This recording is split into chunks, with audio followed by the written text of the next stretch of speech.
6 जून 2024 गुरुवार के दिन पड़ रही है साल की सबसे बड़ी अमावस्या, ज्येष्ठ अमावस्या। क्योंकि इस दिन आपको बता दें शनि जयंती भी है, बट सावित्री भी है और साथ ही साथ गुरुवार का दिन है जो कि धन के देवता श्री हरि विष्णु को समर्पित है।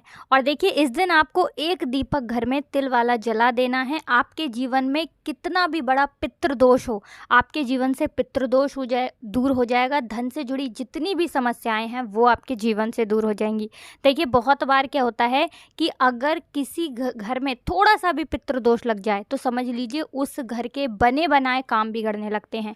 पितृदोष एक ऐसा दोष होता है कि जब व्यक्ति के घर में थोड़ा सा भी आ जाए, थोड़ा सा भी घर में हो, तो उससे उस घर के जो बच्चे हैं, जो संतान हैं, उनसे संबंधित कष्ट बहुत बढ़ जाते हैं। घर में आमदनी बिल्कुल नहीं होती है, एक एक रुपए के लिए लोग परेशान रहने लगते हैं।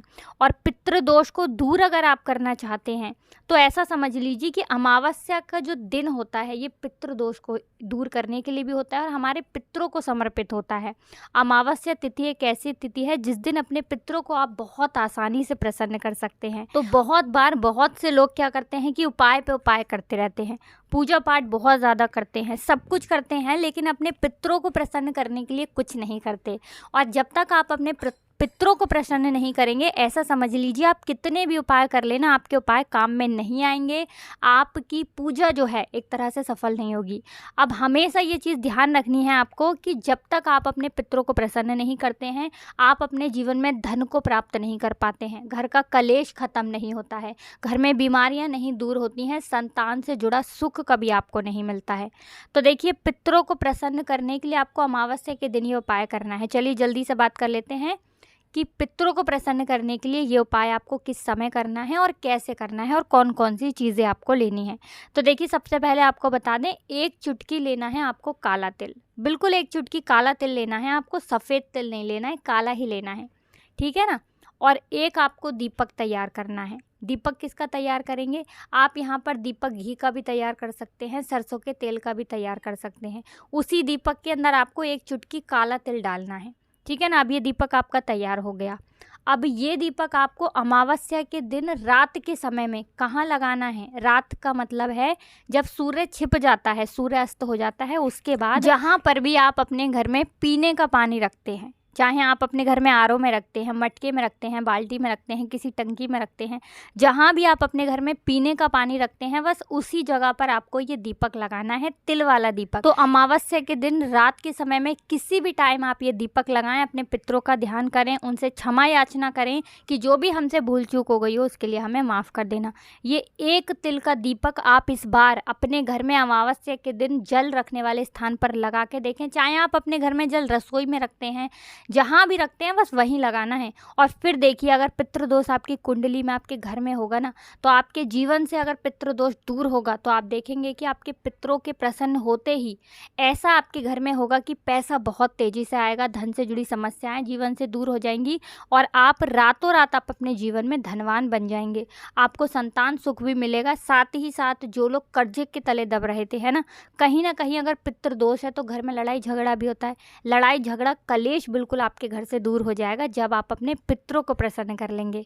तो अपने पितरों को प्रसन्न करने के लिए अमावस्या आप ये उपाय ज़रूर किया करें, क्योंकि पितरों का प्रसन्न होने का मतलब है घर में सुख, समृद्धि, धन सब कुछ आपके घर में होता है अगर आप अपने पितरों को हमेशा प्रसन्न रखते हैं। तो ये पहला उपाय है पितरों को प्रसन्न करने के लिए। अब बात कर लेते हैं दूसरे उपाय की। देखिए जो वृक्ष होते हैं, ठीक है ना, 3-4 ऐसे वृक्ष हैं जिनमें हमारे पितरों का वास माना जाता है। उन्हीं में से एक वृक्ष है पीपल का, है ना, बट हो गया, पीपल हो गया, इनमें हमारे पितरों का वास माना जाता है। साक्षात जो पेड़ होते हैं इनके दर्शन हम कर पाते हैं। तो आपको करना क्या है? आपको एक लोटा जल लेना है, अपने घर का एक लोटा जल, उसके अंदर एक चुटकी काला तिल डालना है और एक आप यहाँ पर कोई भी सफ़ेद मिठाई ले लीजिए। अब आपको क्या करना है? पीपल पेड़ के नीचे जाना है और ये जल पीपल के पेड़ को देना है और एक मिठाई वहाँ पर रख कर आना है अपने पितरों के लिए। और ये उपाय जब आप करेंगे, ठीक है ना। तो ये उपाय आप सुबह को करें, शाम को भी कर सकते हैं, लेकिन कोशिश करें कि सुबह को करें। इससे क्या होगा कि आपके जो पितृ हैं वो आपसे इतना प्रसन्न हो जाएंगे, इतना ज़्यादा प्रसन्न हो जाएंगे और इतना आशीर्वाद आपको देंगे कि कभी लौटकर आपके जीवन में निर्धनता और गरीबी नहीं आएगी। तो जो लोग जानते हैं कि पितरों को प्रसन्न करने से घर में कितना सुख धन वैभव होता है, वो हमेशा अपने पितरों को प्रसन्न करते हैं और अमावस्या के दिन ये उपाय करते हैं। अब जिन लोगों को पता ही नहीं है कि पितृ अगर नाराज़ हो जाएं तो कुछ भी कर लें, कुछ नहीं होने वाला। जब तक आप अपने पितरों को प्रसन्न नहीं करेंगे ना, ऐसा समझ लीजिए सारे उपाय आप करते रहिए, उनका कुछ नहीं होने वाला है। तो पीपल का पेड़ बहुत ही उत्तम होता है, आप सभी जानते हैं, उसमें बहुत सारे देवी देवताओं का वास भी होता है और हमारे पितरों का वास भी होता है।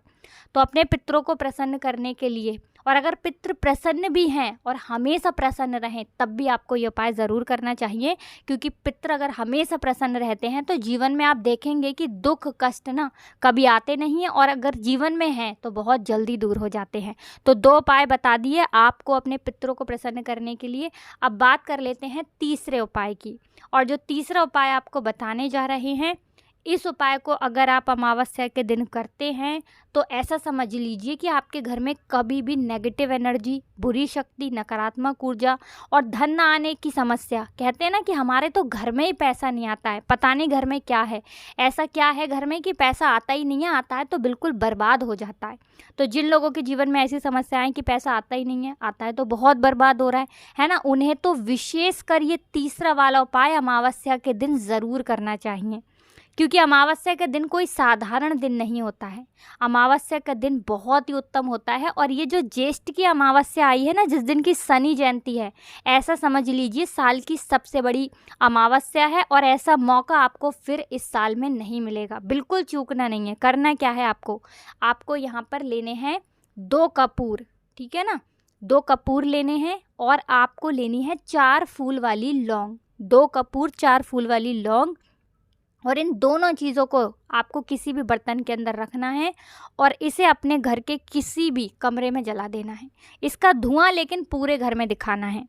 इस उपाय को करने से आपके घर में जितनी भी बुरी शक्तियाँ, नेगेटिव एनर्जी, नज़र दोष है ना, इस तरह की चीज़ें होंगी ना, निकल कर आपके घर से बाहर जाएंगी। तुरंत इसका रिजल्ट आपको मिलेगा। आप खुद देखेंगे कि अगले दिन से ही आपके जीवन के जो दुख थे ना, जो कष्ट थे, जो पैसा नहीं आ रहा था आपके पास, जो बीमारियां घर में घुसी थी, वो आपके घर से दूर होने लगेंगी। पैसा घर में आना शुरू हो जाएगा और फिजूल खर्ची से तो बिल्कुल आप बच जाएंगे।